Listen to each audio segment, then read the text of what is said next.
Hello and welcome back to Popcorn Chat. I hope you guys are doing well. This week we're doing something different once again on this channel. I wanted to do a bit more of a sort of discussion series over my channel, talking with people who love films, TV, a bit of a cinephile. So of course I thought I had to start with the lovely Paul Kozinski. How are you today, Paul? I'm well, thank you, Sarah. Thank you for having me on. Do you want to tell the people about who you are, how we know each other, and just sort of a bit about yourself? Concise. Where do I begin? Well, we met through Twitch, the lovely platform of games and hilarity. For myself, I'm primarily an actor who, as a hobby, started doing a gaming podcast. Which has then evolved into streaming, and since lockdown we've been streaming a lot on Twitch, so we met through that, but primarily I've been an actor for 20 years, and that's been pretty much it. Luckily. Yeah, we've definitely sort of found a community, I think, and then within the chat, we've talked about films, and then I think that's why I asked you on, because obviously you've got a clear interest in films. Sure. So I think it'd be quite interesting to talk about a few of the topics that we have planned for today. So you're happy to just get started? Should we just kick it off? Sure, go for it. Yeah, go with it. So the first topic I wanted to talk about today were films that made you. So these could be films that you saw in sort of your adolescence, films that really, determined the sort of genre of film that you like, maybe it's an actor, director. So I was just going to kick it off with a few films that I've sort of really defined who I was and my sort of interest in film, and I can always go back to. And those sort of films, I know it's very cliche to say, but Fight Club is definitely one of those films. Oh, yes. It's a film that always, it's always cliche to say, if you're doing a media course or whatever, you're like, oh yeah, Fight Club's like the best film, whatever. But in my honest opinion, I think it is one of David Fincher's best films. I just think the acting's brilliant. I've never read the book, but I saw this probably for the first time when I was about 17 years old. And, that's when you sort of, you're very much influenced by the media that you absorb, and the sort of the clothes and the music, everything about this film really sort of stood out for me. I don't know if that's the same for you, Paul, if you've had a personal experience with this. Yeah, definitely. I saw it when it came out, so I would have been about 19, 20, I think, at the time. And I think, that 17, 18, 19, that kind of age range is the perfect age for it, because it's almost like punk music in a film, because it gets you, opens your eyes to a lot of things, and it's quite anarchic in a way, I suppose, but it's so stylized. It's absolutely beautiful. Yes. Is it still cool? When I saw it was the coolest film that's ever been. And is it still cool? Is it dated or what? Yeah, I thought it was cool. I first saw it. Yeah, so I was probably 17, so I can't remember what year that was. Sort of, mid 2000s, but mid 2010s, and I think it still holds up. No, it definitely still holds up. It's very 90s, it's going to be because of the fashion and the influence of, and the influx of especially IKEA, Starbucks, the whole corporation, and, turn of the millennium and stuff like that. But I think it still holds up personally. It's the themes that it crosses, and the sort of the narrative about masculinity. It's a timeless topic, and I think that's why it stood the test, of 20 plus years now. So I think sorry, you go. No, I was just going to say it was a huge leap for Fincher as well. I think I think the film before that he did would be Seven. I could be wrong there. Yes, I think that was 97, I think it was, maybe. So he'd made like Alien 3 and The Game and things like that, and Seven was really, quite an achievement, and quite a very artistic look at that genre. But with Fight Club, he kind of did that leap to it being a David Fincher film, in inverted commas, and it was just such a stylistically targeted film. It was just so very clever at the time, and it still is, I suppose. Even shots like the IKEA catalogue thing and all that. It's just so clever. Yeah, and it's when you start to realise that he's well known for putting green screen in the most subtle things, and there's the CGI, and the colour grading of it. It's got that gritty feel, and he does that obviously with later films like The Social Network, Gone Girl. So I think this was personally like his peak in his career, and I think it's, you Mm. know, a lot of people still watch it now for the first time and are amazed by it. So I think this is Yeah, quite an important film for anyone really. yeah, yeah, definitely. Yep. And then another film, I know we've sort of talked about this in conversation, but another film I saw around this time was Trainspotting. And Mm. again, it has that very sort of gritty British feel, obviously very Scottish, but it, you know, all the topics in it, you know, that they talk about, drugs, going out, alcohol, all for sort of, you know, of the focus of, you know, young adults at the time. Mm. And I just find it fascinating. Obviously, I didn't really grow up in that era, but I love the sort of the music used and the sort of the creative vision from Danny Boyle. I thought it was so creative, Mm. and it was just, I think the direction and the performances are just brilliant in this film. Yeah, Yeah. When that came out, I must have been about 16 or so. Was it 96 or something? 95, 96, about there, yeah, about then. that neck of the woods. And it's just that perfect age for me because the people that I was watching are just that slightly older than me. You know, they're in their Hmm. early 20s, and they're the cool kids to me. You know, in inverted commas in that film, but it was great because they were the peers that I looked up to, that kind of style, and the music was completely the music I was in. Yeah, Things like Blur, David Bowie, gosh, Underworld, all everything about it was just perfect. And because it was Scottish as well, it was this new thing of, oh gosh, a film can be Scottish and be good, and it was new. yeah, And simple things like recognizing places and all that. It was just all part and parcel to it all. And contrary to Fight Club, I hadn't read the Fight Club book, hmm. but I have read Trainspotting, Oh, okay. and it's such. I mean, it's so different from the book. The book's excellent in itself and as a different entity, but to take that that manuscript of that book and turn it into the film that it is, again, it's just so stylized and so beautifully visioned by Danny Boyle. And you know, Danny Boyle's got a brilliant grasp of kind of Mm. Celtic culture, I suppose. He's very good with Scottish. He's very good with Irish, Yes, yeah, and he's Danny Boyle is one of the best directors out there at the moment, I think. yeah, definitely. Everything he does is exciting, and just yeah, Trainspotting, good shout. Yeah, yeah. Another film. I think you'll sort of see a theme, but I think a lot of the films that sort of, you know, have sort of touched me personally are very much coming of age films. They're the sort of films that you Right, remember, and you know they could have come out, you know, in the 90s, 80s, you know, 2010s. It doesn't matter. I think these are the films that yeah, people remember, maybe, yeah, they just because, stand up to it, yeah. yeah. So that's why it's up there for me. Um, Mm. I've got quite. I don't know how many films you've got here, Paul, on this sort of Go question. ahead, go ahead. I don't know if you've seen this one, but it is Submarine, which I I have not seen you've not Submarine. seen it. I think it's on No, my it's shelf on the behind me list. somewhere. Yeah, again, like I've just said, it's a very much a coming of age film. It's probably the first real sort of indie film that I saw. And this sort of sparked my interest in more sort of the indie quirky films. You know, you could talk a lot more sort of box office style like Wes Anderson sort of indie film. But Right, yeah. just the style of it, the music, it's all Alex Turner from the Arctic Monkeys. It's very quirky English humor, and there's some great sort of British actors in it. You've got Sally Hawkins as well, who's the mum, Mm. and I just think it's brilliant. And it's done by Richard Ayoade, who was in the IT Crowd, and I think he Mm. brings his sort of dry, blunt humour to this film excellently. Mm. And I just think, yeah, it's a great film. Oh, It's one of the films that I really wanted to see. I remember it coming out, and Richard Iodide, is that how you pronounce his name? I never know how to Ayoade, pronounce it. yeah, yeah, Iowadi. I don't, I wasn't a fan of the IT Crowd, but I loved his style. I loved his manner. I loved how when he was interviewed, he just came across as so intelligent, so in control of who he yeah. was. And I loved all that. And I was eager to see what he would do with the film, having control of it. Hmm. And it was just, it came out of that time where I just started to kind of drift away a wee bit from getting to see everything that I wanted to see. Okay. There was a real period where I could see everything, and I would be at the cinema 5 times a week and things.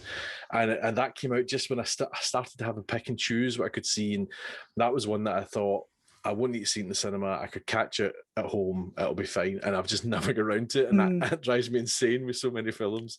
But it's on the list. It's on the Yes, list. you definitely have to watch it. It's Yeah. quite hard to find. I think you might find it on Amazon or something, but Okay. I think it's Film 4. So again, if it's a Film 4 film, it's normally quite Mm-hmm. underground indie. So Yeah. but definitely grab a copy if you can. Nice. And then I'll just blast through some of my other choices on this film. Again, I sound very cliche in films that sort of define me, but I realised how much that I actually love Inception. Inception is one of my Yeah. favourite Christopher Nolan films. You get the massive sort of fanboys that really love Christopher Nolan. I do watch his films, obviously, but not as intently as they do. But for Inception, it really so it's 2010. So yeah, I was probably about 15, 16, and it blew my mind. The whole sort of the time element, all these actors sort of brought together in this film, and it's just one of those films. I just got to the end of it. I was like, I get this film. As my mum was like, what happened? I was like, no, I get it. I get what he was trying to do, and what I love about cinema films that make you think, and you have to, I need to go look online, I need to analyze it, what was going on, and this was the start of it for me. So it's very much a pivotal film. I don't know about you, Paul. Brilliant choice. Inception changed cinema. No doubt about it. It suddenly, I remember when it came out, I was excited for it. I love Christopher Nolan. I think he's great. He gets labelled as the Kubrick of our generation, and I'm quite happy to agree with that as well. And I'm a big Kubrick fan. But Inception did something to modern cinema that needed to be done, and it was as if it was never going to happen. And when that came out, it just flagged up to everybody, audiences and studios, that says we can have a big blockbuster film with big blockbuster names, but it doesn't need to be popcorn. It can be intelligent. It can be it could be not understood, but it's still a rip roaring ride kind of thing. And I'm so happy you've included Inception, because it's such an important film. You get these kind of films that you stand along the way, things like Star Wars, or I'm trying to think of another one. Oh gosh, can't think of anything. It's jumping out the top of my head, but Inception's another one that just it comes at the right time, and it changes the face of cinema.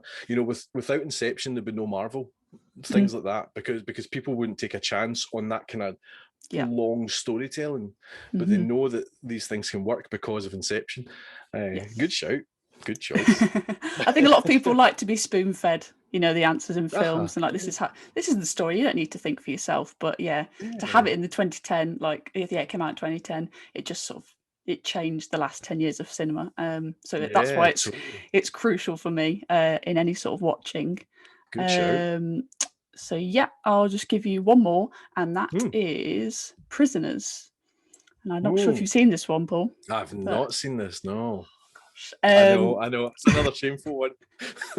Again, I'll be honest and say that I watched this film originally for Jake Gyllenhaal. He is one of my favourite actors. One of my favourite actors. He just happens to be beautiful as well. But I do think that's interesting, because normally it would be, for me, from hearing people, it'd be Hugh Jackman that people would watch it for in that way. No, but is that an age thing, maybe? Not for me personally. Jake Gyllenhaal can't have been that much younger than Hugh Jackman, mind you. Maybe 10 years or something. I don't know. I think he's late 30s now, early 40s. Not sure. But that's interesting. Yes. So this is, I just watched this film because I was working through like actors' filmography, which is what I do, and I was just blown away. I was like, everyone, I'm like, have you seen Prisoners? Have you seen Prisoners? You have to watch this film, just because, again, it's I'm really sort of into thrillers, and I would say this is one of the sort of the best thrillers, that I've probably seen in a long, long time. And soon after seeing this, I sort of realised that I'm going to butcher his name, but Denis Villeneuve, who is the director, who's French Canadian. He is fast becoming one of my favourite directors. He's done films such as Arrival, Sicario. He's going to do Dune as well.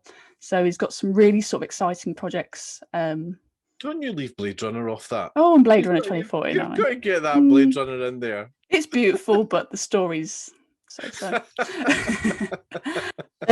Yes, so this sort of, so 2012 this came out, and it just made me think, wow, you can do so much with sort of the storytelling, the performances you can get from an actor. You know, I only saw Hugh Jackman as Wolverine, and I think he was in Les Mis as well. Was the only sort of range that I'd seen him in, but Right. the Okay. Yeah. Yeah. performance in this, honestly, is absolutely terrifying. You know, I think he is one of the standout performances in this film. You would not want to cross Hugh Jackman's character in this film, I'll say that. But yeah, I think it's a great culmination. There's a bit of a twist as well towards the end, which I won't spoil. But I think this film has it all. Yeah. That's definitely what I'd like to see.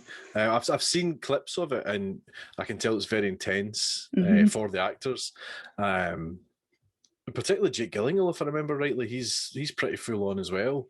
Yeah, he's got some undercover sort of, you know, something's going on, I think, in the past, definitely, with his character. Yeah. A good pairing though. A good pairing of the two of them. I think Yeah. that'd be interesting. Yeah, which is funny because they're both, from what I've seen in interviews, very sort of light-hearted, sort of jokey, sort of people, and then they're so intense and so stern in this film. But yeah, they bring the best performances that I've seen, probably from both of them, to be honest. So nice. Definitely check it out. So, what are some of the films, Paul, that you'd say would made you? Is there any that we've said that both the same? Would you think, or are they totally different?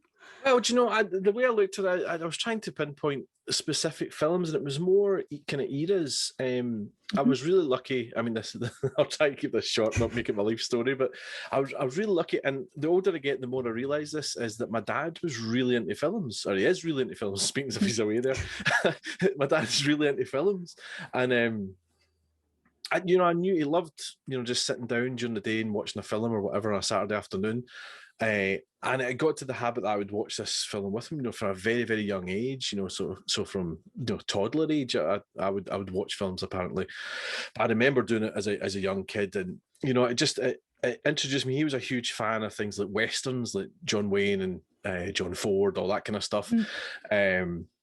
And that's definitely where my cowboy influence comes from. I love the Western genre, and without a doubt, that comes from that, which is lovely because that comes from his dad as well, which is really nice. It's just been passed down, kind of thing. But I just, the whole thing of sitting watching a film was an event, which was great. Whereas my kids run about and hardly watch films. Lose attention so quickly, don't they? Exactly.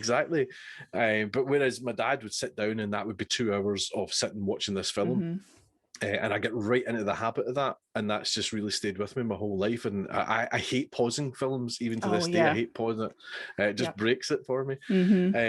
So he would lead me into westerns and all that, and like old-fashioned comedies, like Some Like It Hot and Laurel and Hardy and different things like that. Yeah, I used to watch Laurel and Hardy, which I know seems weird because I'm quite young, but I used to watch Laurel and Hardy VHS tapes constantly. It's totally massively timeless. into old films. I loved that. He was, Lauren Hardy was in, and who were the other two? Abbott and Costello. He loved those two. It wasn't so much of like Charlie Chaplin and things like that, but when you grow up and you go into these things and you realize these comedies are actually timeless, and a lot of comedy dates very, very quickly, but this kind of stuff is just timeless, and it's just fascinating to watch. So that kind of stayed with me, and when I got to my teenage years,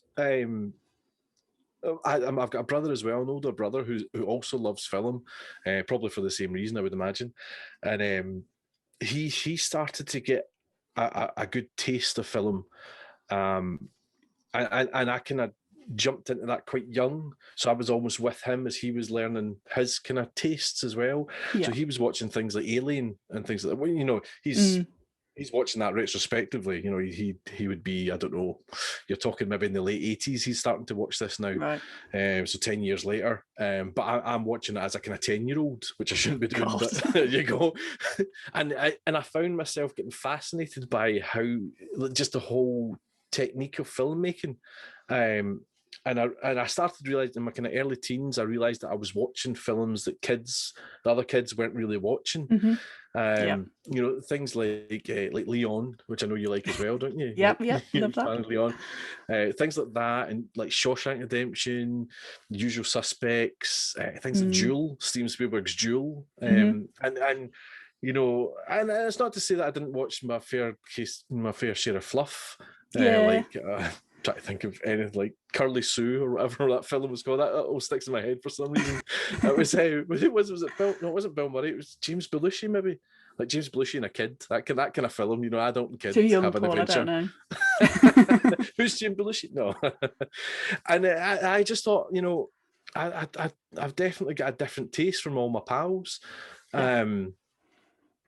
So yeah, I mean, when I started to get that way, where I was my becoming my own person, as it were, that kind of late teens, I realised that not to blow my own trumpet, but I had quite a high taste level of film, and quite a wide range as well, because my brother started again Asian cinema as well. Oh, okay. Which I kind of went into a wee bit, certainly not as much as him, but things like the Hong Kong cinema did we kind of blossom when I was in my late teens, kind of late 1990s, things like Infernal Affairs, which The Departed was based on, things like that, which was just great. It was lovely going to the GFT, which is a wee small cinema in Glasgow that show these kind of independent films. It was lovely going there on an afternoon when you've got off college and just watching this Hong Kong film, but a totally different style from what you're used to. But I suppose if we're talking specific films, I got now I'm trying to think of this must have been 1995, I think. The year I was born. Great year. There you go. And my sister's boyfriend at the time had managed to get a copy of this banned film that he'd got. I don't know what are you going to say? It's this banned film, and I knew it was banned because I said my brother was influencing me left, right, and centre, and of course he wanted this film. So when he got it, I got to watch it, and there's no way I should have been watching this when I was 15 or whatever it was, but it was Reservoir Dogs, and it was. I watched it, and it was the first time I think I watched a film and started to break it down. To go, and this is a brilliant script. This is I can tell this is made quite quickly, but it's made with a lot of love. The script is phenomenal, and I just started to look at how things were filmed and how things were approached in certain ways, and I think it might have been the first script I ever read as well. I got the script on paper and read the script, and I mean, I can't remember exactly when it was, but it must have been about that time that I think that's when I decided, oh God, I want to do this. I want to be an actor. I want to be on screen and do this and be part of film. And it's always been be part of film for me. It's when you train as an actor, it's all very stage orientated. And I love being on stage. I love it. But my heart is in film, and I love making film. I love being part of a film. I just love the teamwork that goes with it. And Reservoir Dogs, I'm pretty sure must have been that turning point of where I thought, this is all happening. This is all happening. Have you seen Reservoir Dogs? Yeah, I have. I didn't see it till I was a lot later. I will be honest and say it's not my favourite Tarantino film. It's very fair play. very simple. It's it's these characters in a sort of warehouse and that's it. But it didn't have that much of an impact on me. But again, that's what film and art's all about. So I completely respect that. I mean, Reservoir Dogs did that kind of explosion of it was very cleverly handled because it was banned. And I think if it wasn't banned, I don't know if it'd have been as big as it was, because it gathered this momentum because it was this film that couldn't be shown. I mean, and memory serves right, I think it couldn't be shown for something like 3 months or something like that. And then they went, oh no, it's okay, just show it. You know what I mean? But it was just this kind of aura around it, this magical. Have you seen Reservoir Dogs kind of thing? To which then, Pulp Fiction came out, and Pulp Fiction is a brilliant film. Yes, I will agree with that one. It's one of his best films. I think the script of Reservoir Dogs is so much better than Pulp Fiction, but as a film, Pulp Fiction's very well made, Yeah, following these various characters and more sort of sets and stuff, I think that's what pushes it a little bit more. And it's the jigsaw of it all is brilliant, and mixing up the timeline and all that is just so clever. And of course, it was very cool at the time. It was it was the height of cool. I think everyone has like a poster, don't they? You always see it as like 90s films, and just got like Uma Thurman just. I like films. I've seen Pulp Fiction. So yes, I mean, and Tarantino's kind of stayed with me for my sins. I haven't seen Once Upon a Time in Hollywood, and You're not missing that. anything. Oh really? Oh No, no! I didn't like it. I didn't like it Oh personally. no! And Yeah. that's kind of that's a niggle that I need to remedy very quickly. Yeah, it's got very. I think it's the most mixed review Oh Tarantino yeah. film I've heard, to be honest. I thought he's just aged as a filmmaker really well, Mm-hmm. and you know, with the Hateful Eight, I just thought you've grown up and you've Mm, realised that you're not cool anymore. So mm, you need to make a good film, and you need to make it look like an adult film, as opposed to being yes. this popcorny, pulpy kind of film. That's your But no, joke. it's yay. So yeah, so I mean, Reservoir Dogs is one that really jumps out at me, I think. It's funny that you say like these films made you want to go into acting because obviously you're in front of the camera, whereas I went behind the camera. We've both sort of gone into Mm, some kind of video production, be it what. But seeing these films, and I remember mentioning a lot of these films in this sort of topic in my interviews to study film production and work on camera, sound. I wasn't sure what I wanted to go in at that point, but just knowing that I felt so inspired. Like what you said as well, you grew up watching films. Like my mum said to me that I would sit in front of the TV and watch Oliver for days, just on repeat, and she's just like, you've probably watched it about 60 times in your life. And like, okay, it's, I don't know, there's obviously, it's always been a part of my life, film, and I think that's obviously somehow rubbed off on me. I wasn't sure what I wanted to do with my career. And at sort of 17, I thought, okay, I'm going to apply for university courses that, I'm actually passionate about rather than, so I quite like English. I don't want to be a teacher though. So I'd rather do something I'm interested in. And yeah, I just went for it. And I've sort of, I'm like really intrigued at, composition, lighting, editing, all these sort of things. And yeah, I think going to a university and meeting like-minded people and seeing films you'd never think to see, and your lecturers like, have you not seen that? It's just great being around people that are like-minded, and that's what I like doing about this YouTube channel. You talk to people that are like-minded, love cinema. Suggestions, any sort of feedback is always great, and that's why I love. Just there's so many films I haven't seen, and Oh yeah, you can I love constantly the be fact. inspired. I love the fact you probably got the same with yourself. You think of yourself with such an eclectic taste, and you'll speak to your pals and you'll say, "Oh, you need to see this film. You need to see this film." They'll be like, "I've never heard of that film. Don't even know who that is." Yeah. But I love the fact there's always someone else who's more eclectic than you.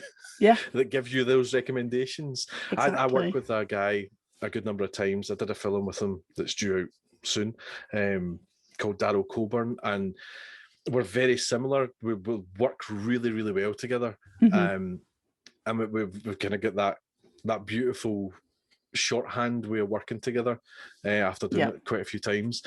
And he is my guy who I go to when I want something fresh. And I go, what are you watching just now? And I go, oh well, I'm watching this Swedish director and blah blah blah blah. And you're like, yes, something fresh. Yeah, but I love there's always that person who's more eclectic than you. It's brilliant. Yeah, you can't be stagnant. I think if you love films, there's so much new content, and it's ever changing. What's popular, and we'll get onto it and stuff. But what gets put through the Oscars, it's changed so much when you what it used to be. But yeah, so we're just going to move on to the next topic, Paul, because I feel like we've been talking for quite some while now. It's no problem. We're just love it. I love talking about film. About film. Yeah. So, so yeah, the next topic that I wanted to talk about, some you might have even spoken about some of them, but what were some of your most rewatchable films? So these could be, they could be cheesy, just films you enjoy, films you quote a lot. I know I quote a lot of films, and I don't even know where I pull the quotes from in my day-to-day life. But what are some films, Paul, that you sort of always find yourself going back to? Oh, do you know, there's probably so many that I'm not even aware. Like you say, they're in your head and you don't know they're in there until you say something. Star Wars, I think, has got to be one. I think I could watch that till the cows come home, and I think I have watched it till the cows come home. Lord of the Rings, I could watch Lord of the Rings anytime at any point. I could jump into that. Does it always have to Rosen be in order, or could you just jump in at Two Towers? No, I could just jump. I don't like doing it, but if I sit down and it's suddenly on, Yeah. I'm compelled I'm compelled to watch it. But no, I like watching the whole thing. There's a film. I don't know if you know it. Rosencrantz and Guildenstern are dead, and No, don't it's know that one. based on a Tom Stoppard play. It's Gary Oldman and Tim Roth, Mm. and Richard Dreyfuss or Dreyfuss. Never know how to pronounce his name. And it's based on his play, Tom Stoppard's play, and it's glorious. I was very lucky to play the part of Rosencrantz at Oh, one point, okay. which it's my favorite role of all time. I absolutely loved it, and it's Rosencrantz and Guildenstern from Hamlet, and Yes, it's yes, know the characters, yeah. basically them whenever they're not in Hamlet. So Right. there'll be scenes from Hamlet that they'll do, and then rather than Rosencrantz, Guildenstern leave, everybody Mm, else leaves, and you're left with them, and it's just this nice. beautiful, absurd, wonderfully written piece, and it's brilliantly played by Gary Oldman and Tim Roth, Yeah. coming I mean, through both brilliant actors, aren't they? So yeah, and they're really young. They're their early 20s, so they're just about to kind of blossom out into the world. And I could watch that just because it's one of these scripts that you could hear over and over again. I'd gladly watch it again and again. And there's probably loads more. I mean, obvious things like obvious. I'm saying obvious things like Jaws and things like that. And yeah, the classics like Alien, Back to the Future, yeah, things like Back to the this. Future. Yeah, gosh, so many. There's so many. Yeah, that is the thing. There's so many films that I find myself going back to. I always want to watch new things, but then there's just these times where you just like, I just need something that it's familiar. I know Yeah, what's going to yeah, happen, and it's just sort of a comfort, really. yeah. Yeah, so I think those classics, definitely like 80s, 90s classics, Mm. are up there for many people. Yeah. It's funny just when you're talking about quotes and things like that. Me and my brother essentially speak in film quotes. I've Yeah. noticed, and everything is quotable to of our language. It's kind of frightening, and it gets to the point where people ask you, "What's that from?" and you're like, Mm. "Oh God, I can't remember now." Oh, I don't think you know it. It's so obscure. You won't know it. Yeah, that's me. It's either song lyrics or film quotes. You Ah, know, yeah, yeah. there's nothing original about me. I'm just inspired by all these quotes constantly. So, was there Have any you of the got a specific films? one that you rewatch? Have you got a specific one that? I think this is going to definitely show our Oh, here it age comes. difference a little bit. But the sort of films that I guess you could quote or like I sort of go back to again and again. I could put it on and do something else. I very much sort of 2000 sort of coming of age films again. Films such as Freaky Friday Yeah. remake, with Jamie Lee Curtis. Uh, Bend It Like Beckham, She's the Man, Clueless. All these, it's a very sort of Oh, high yeah, yeah, yeah. school. I think that was just the era again that I sort of grew up on, and these are films that I was quoting around school and even now, like with my friends. So I know they're very cheesy. They've got this sort of the target market, but I just, it's always something I can go back to. Feeling a There's bit rubbish. You know, nothing wrong with cheesy. Nothing wrong with cheesy at all. Yeah, so that some people might call them a guilty pleasure, but they're just a different type of film that I enjoy. Yeah. So any sort of like noughties, yeah, high school drama, Mean Girls is a classic. Okay. I think Yeah. that Yeah. really sort of turned the sort of hierarchical system of high schools and things like that on its head. With Yeah. Tina Fey's writing. So I Tina thought that Fey. was Yeah. Yeah. that was really good. And then I wrote down as well, it's sort of going back. I did very much grow up on a lot of 60s, 70s VHSs when I was younger. And one of those is the original Willy Wonka and the Chocolate Factory. Oh yeah. Yeah. It's always going to be the best. The Johnny Depp one is okay, but the original one is just, Gene again, Wilder's Willy Wonka. You know what I mean? Johnny Depp's yeah, not Willy Wonka. Gene Wilder's exactly. Willy Wonka.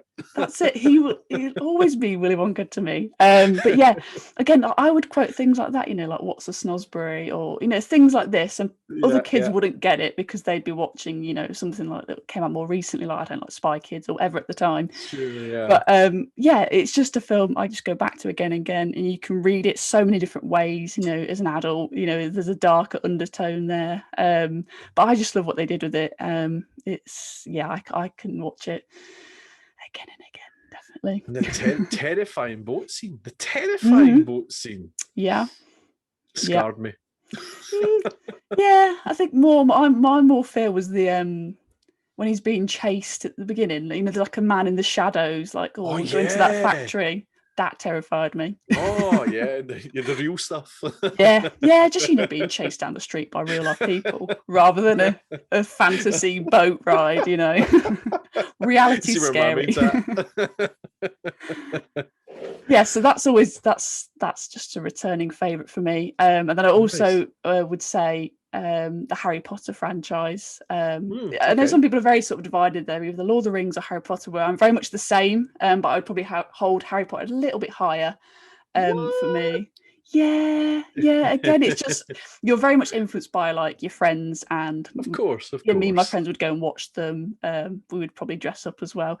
But Brilliant. yeah, so it's just like, I mean, I think you can literally see them in the background, but they're just something, and they're always being shown on TV. So if it's, again, like same with like Lord of the Rings, if they're on TV, I will sit down and watch them. It doesn't matter what order they're in, you know, I will Mm. happily sit down and watch them and, you know, quote them. I've been to the studio, you know, I'd love to go to America and go to, you know, Orlando and things like that.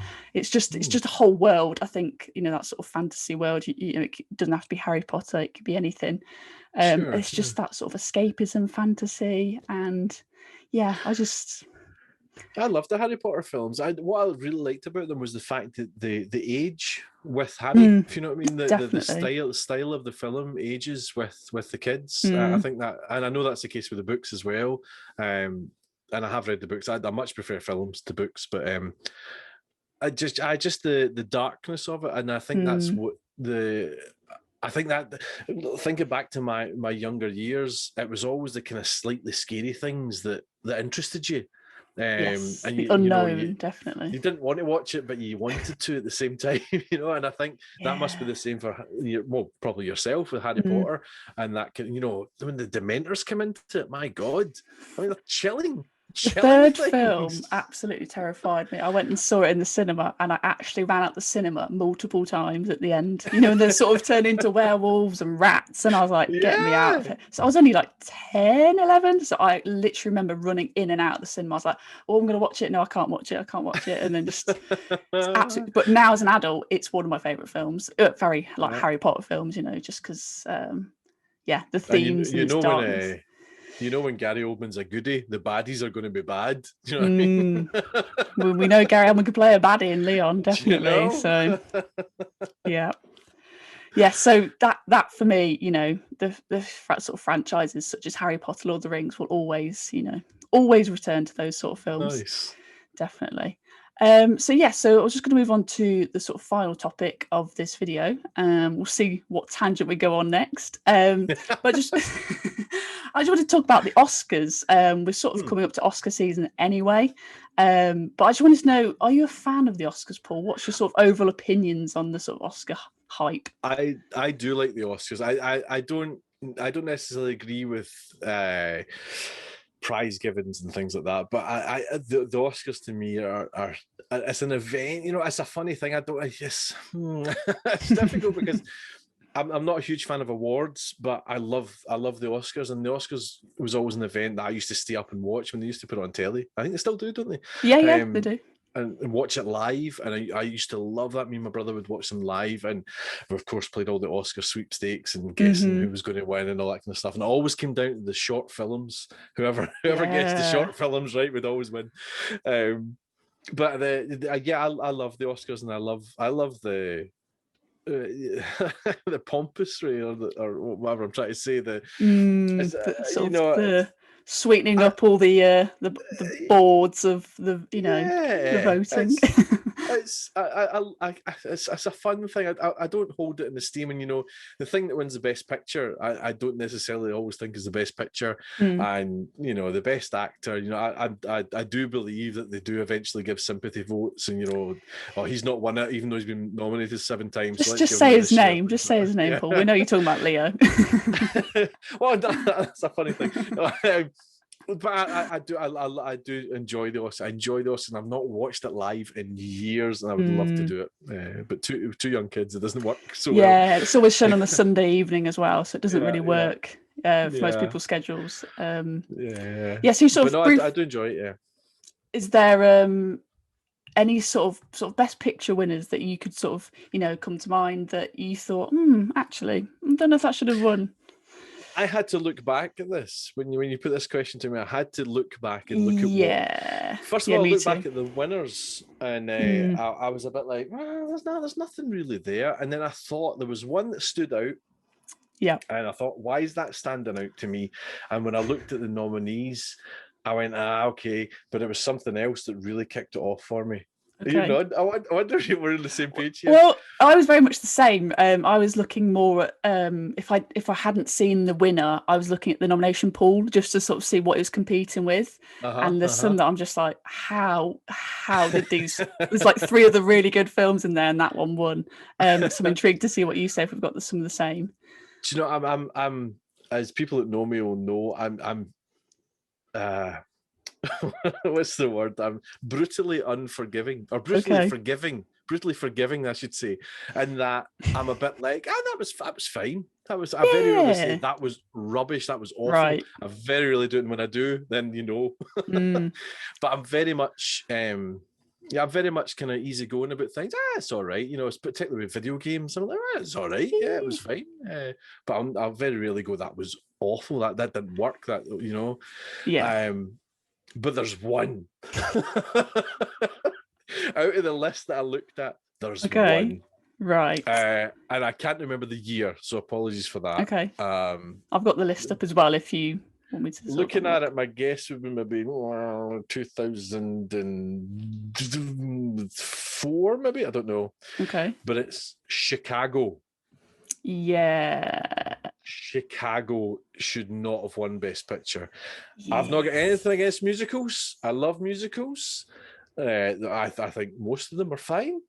Chicago, I saw, and I went, that was pretty guff. There was so much wrong with it. I don't particularly like Catherine Zeta-Jones. So that kind of sets me on a wee irk. I didn't know the show when I went to see it. I don't know Chicago. And the person I saw it with did. So they were like, oh, wait till you see this bit, wait till they do this bit, wait till that. And I was a bit like, yeah. But the reason that it really irks me is what it's competing against.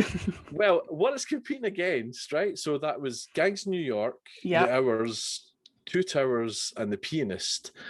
So, you're saying Chicago are better than all those films. I've seen three of them. I've never seen The Pianist, much to my No, I've not seen it, so but I know it's good. Yeah, from what I've heard, majority of people, like 99%, say it's amazing. The Hours is a brilliantly performed film. Two Towers is a technical marvel. And Gangs of New York is Martin Scorsese, who can't really do much wrong. It's not his best picture, but it's all right. Yeah. But Chicago, oh my days! But the one that gets me, the fact is that the previous year, Moulin Rouge did not win. So they didn't give it to Moulin Rouge, but they'll give it to Chicago. Yes, and that was it. No, I was out. I've definitely seen Moulin Rouge a lot more. I much prefer that as a musical film. It had Moulin Rouge brought back the musical. It gave it this modern twist. Baz Luhrmann's genius at what he does with that kind of thing, and it was brilliant. It was sexy. It was snazzy. It was cool. Heartbreaking. It was fast-paced. Heartbreak, exactly. And Chicago came along, and I know it was an existing show, so it stuck to what it was, but it tried to do the same kind of thing, and I was just a bit like, no, you're trying to be Moulin Rouge, and you're not. You're. It's like you're trapped within Chicago's setup, but you want to be something different. And it was rubbish. It was rubbish, Sarah. I think I've got it here somewhere. Put it in the bin, Sarah. Right in the bin. I think it is in the bin. Actually, we had 2 copies, and we don't know where the second copy came from. But it's gone. It's not even on the shelf. I've looked. Whenever you bought one of them, they give you another one with it. That's it. Just take it, please. Got too much stock. I just did not enjoy it. I did not enjoy it, and yeah, as you say, the company it's keeping in that Best Picture category, you're like, what? What? Yeah. I totally agree with you on that one. Definitely. I've got one more. Well, no, you go. Okay. It sounds like you've got a lot to say about that, whatever that one is. No, I'm trying to put Chicago behind Okay. me. So the main ones that I remembered off the top of my head were the last sort of, the decade, 2010s really. And one of I've already mentioned this film before, but in 2010, the film that won the Best Picture was The King's Speech. And I have seen this film. That's my other one. Yes, we're on the same page. Wow. Yes. And looking at the category, I was just blown away. Like, you've got Inception, The Fighter, and The Social Network. Three amazing films that any day beat King's Speech. I've seen it. It's okay. Colin Firth, okay, whatever. You're exactly right. It's okay. It's okay. Colin Firth does a great turn. Jeffrey Rush does a great turn. The film's all right. But is it Inception? No, it's not. No, I don't go back and think, oh, King's Speech really inspired me to get into film. Whereas, we've just talked about Inception. It's just... Do you know what I mean? I don't know what was going on. Did King's Speech change cinema? No, it did not. Did Inception? Yes, it did. It did. And The Social Network. You could definitely say that as well. Do you know what I mean? It's just absolutely bizarre. Absolutely bizarre. I'm so glad that's what you chose. So glad. Yes. I have a few more. Yeah, go for it. Few sort of 90s ones. So I hadn't seen any of the other films in the category, but I had seen the picture winner for this year. And the year is 1998. I don't know if you can have a guess at what film won that year. 1998. So that's, oh gosh. It's quite infamously hated. So the Best Picture winner. English Patient was 96. Titanic was 97, was it? And so it'd be the one following that. No, you need to tell me. It could be here all night. 1998, the winner was Shakespeare in Love. Now that's the only film that I'd seen in this category, and it was absolutely dreadful. It's obviously got Ralph Fiennes' brother in it. That's all I remember, and Gwyneth Paltrow. And it just tried to rewrite Shakespeare, like history, and I was just like, what? It didn't make any sense, and I haven't seen any of the films, but it was bad enough for me to say that this definitely shouldn't have won. And I've always heard bad talk about this film. Like, no one enjoys this film. I don't know anyone. Like it. No, you say that you're being very middle ground. Like, it's a Tom Stoppard script. I think that's what saves it for me. It features one of the things I quote the most. One of the things I quote the most, and it's when I do it in rehearsals all the time, without a doubt, at least once every couple of weeks. And it's when they're rehearsing the script and someone comes in and I can't remember the line, but they go, "Nice, you shall not be doing it like this." And Ben Affleck just goes, "Are you going to do it like that?" And I quote that every show that I do. Are you going to do it like that? Like, let's call these American actors in a very English film as well. Love that. Let's forget the accent. Whatever, it's fine. I agree with you. It's not a best picture, but I thought it was okay. What was the other films with the category? Within that year, it was also Elizabeth, which I guess is about Elizabeth I. Life is Beautiful. Saving Private Ryan. And The Thin Red Line. Yeah. So when you say Shakespeare in Love won, no.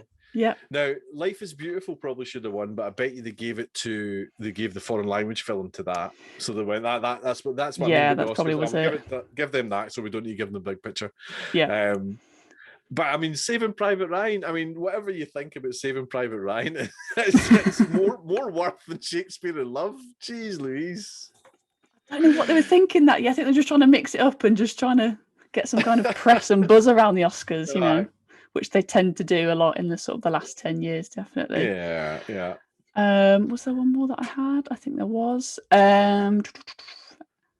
So the other year that I had was 2011, and I've not technically seen this film, but again, I've seen some of the other ones that were nominated, and that was The Artist, the sort of the black and white French film, sort of ode to cinema. This is when the last 10 years has definitely been like these sort of Oscar bait films, you could say, like, homaging Hollywood, cinema, TV, whatever it may be. And I think this was the sort of the beginning of it all. And the other films that I'd seen that were also nominated were The Tree of Life, which is very, very artsy fartsy, which is okay. The cinematography is the best cinematography ever, but the narrative I'm a little bit shaky I love on. The Tree of Life. Love it. And there's also Moneyball as well, so it's a good year for Brad Pitt. And The Help. And what was the other one? Say 2011. Hugo. Not sure on that one. Midnight in Paris. War Horse. The Descendants. And Extremely Loud and Incredibly Close. Gosh, was that 2011? Jeez Louise. Oh, I'm getting old. Oh, man. It's difficult. I love The Artist. I think The Artist's a great film. You must see that if you've not seen it. See it. I'll still stand by you not getting the best picture, but go and watch it. You must watch The Artist. It's a really nice. And the thing is, it's one of these films that is really good because it's doing something very deliberate, if you know what I mean. So it's that homage to silent movies, and it's when you watch it, you go, "Oh, that's clever," because it's been a silent movie. Do you know what I mean? So the film in itself, the actual narrative of it all, it is maybe a bit thin, but the way it's done is very clever and very, very satisfying in a way. Whether that gets a best picture, I don't know, but you must watch The Artist. Okay, it's worth a watch. It's worth a watch. Yeah. What would you say should have won then in that category? Out of the ones I just listed. If it was me, I would have given it to The Tree of Life. I think that's a beautiful film. Yeah. Oh gosh, I can't remember. I mean, surely War Horse is maybe worthy. I've not seen War Horse, but yeah, it is good. It's Oscar baity, as you say, though it is, and then as you say, the last 10 years have been full of them. And I think that's going to happen again this year. I think I couldn't even tell you what this year's is going to be. I don't know. I've seen nothing this year. Well, last year. Is this the first year that things like Netflix films and all that are being considered? Well, technically, last year I think was the year because The Irishman was produced by Netflix, and that got a few nods as well. But this year it's going to see a massive influx. I think there's so much Netflix, a few Amazon as well. Like One Night in Miami was Amazon Studios. Can't remember what else has been Amazon Studios, but a lot more digital stuff, definitely. But I think it's very open this year. I know they're delaying it. I think it's going to happen in March as opposed to February. Yeah, but there's still films coming out now that are potentially being Oscar nominated. Okay. Ones that I've not even seen yet. So it'll be very interesting. But I think, I don't know if you've seen it, but Mank, I think I have not. Probably win quite a few. Gary Oldman is great in it. But I just you weren't convinced, were you? Yeah. No, I love Gary Oldman. Yes, yeah. Definitely, I think he will win Best Actor, Fincher, isn't it? Yeah, it's David Fincher. I'm very disappointed. Very disappointed. Some people have gone and said it's brilliant. Again, it's an homage to cinema. Citizen Kane, obviously, that's what it's all about. But I just, yeah. To me, it sounds a wee bit like Gary Oldman playing himself a wee bit. If he's a drunk man all the time, then I guess so. He was a riotous alcoholic these times. Oh, okay. I didn't know that. There's a great story. Very quickly, I'll tell you a very quick story. If you've seen The Scarlet Letter that he's in, which is kind of very like The Crucible. And he plays your kind of leading man, and that was at his height of his alcoholism. So what would that be? That'd be kind of 2000-ish, about that kind of neck of the woods. And he was saying it was ludicrous. He would be sending his assistant to go and get him 2 bottles of vodka for the day, every day. I mean, ludicrous. And he said there's a scene in it where he's on the gallows, I think it is, or something. He's given this huge speech, and it's a big moment of the film. And he said he was absolutely drunk. He said he's got very little memory of it, and he had to have an earpiece in with someone telling him the lines. And this was an interview. He was telling this very frank interview, and he was like, I'm not proud of it and all that, of course. And I've changed the way I am, and it's shameful to be up there with an earpiece in, and there's all these extras looking at me and blah blah blah blah. But then he finished it by just looking at the interviewer and saying, "But I'm a lot better actor drunk than most people are sober." And I was like, "You're not wrong, Gary. You're not wrong." Yeah. Wow. I didn't know anything about that at all. But I think, wow, if he's bringing that personal experience into this, and if he is sober doing it as well, which he probably is, he's probably gone through some sort of rehab and stuff, but it is amazing just for his performance alone. I think it will definitely win. Have you ever seen Gary Oldman's film that he directed, Nil by Mouth? Mm-mm. Oh, by the way, if you like Gary Oldman, he did this in the late 90s, and it's kind of semi-autobiographical about his dad, who was an alcoholic as well. I think maybe died of alcoholism. But it's Ray Winston is the lead part in it, and oh God, what's her name? Not Kathy Bates. I always say it's Kathy Bates, but it's not. It's the woman who used to be with Harry Enfield, comedian. Oh, Kathy Burke. Kathy Burke, yeah, that's it. So she plays the wife, and it's one of the hardest watches of films that I've ever seen. It's brutally British, that kind of British hardcore serious film. But he directed it, and it was obviously him, washing his soul or something, because I don't think he's directed anything since, and he was just getting that out. But it's for a performance. Ray Winston is phenomenal in it, and it's worth a watch. It's not an easy watch, and it's probably one of those films you go, right, I've seen that, I don't need to see it again. Okay. You know what I mean? Right, yeah. Maybe just close the laptop, just walk away. It's like, okay, I need to think about what I've just seen. Okay. Sometimes you need to watch those sort of films though every now and again. Exactly. That's perfect. Well, I think that's all the sort of topics that we have planned for this sort of discussion. Do you have any sort of final notes about this, Paul? Have you enjoyed your experience on this sort of Zoom call sort of discussion? I have. Do you know, I really enjoed kind of analysing my youth a wee bit and kind of working out how self-reflective in a way. Yeah, which I've never really done to a detail of any kind. It just kind of happened, and I was just aware that I liked film, but it was nice to kind of go through the process. So thank you, Sarah. Real. Well, thank you for joining me, Paul. I've really enjoyed doing this sort of topic, and I'd love to sort of carry this sort of style on my channel. So if any of you in the comments are really sort of interested in having a discussion about film or a director or a specific film, then let me know and get in touch with me, and I'd love to have you on this channel. So thank you for watching, guys. I hope you enjoyed yourself. Hope you've enjoyed yourself, Paul, as well. Would you come back on the channel? Pleasure. Definitely. It's been a pleasure. Brill. So thank you for watching, guys, and I'll see you very soon on Popcorn Chat. Keep waving, Paul. Wave.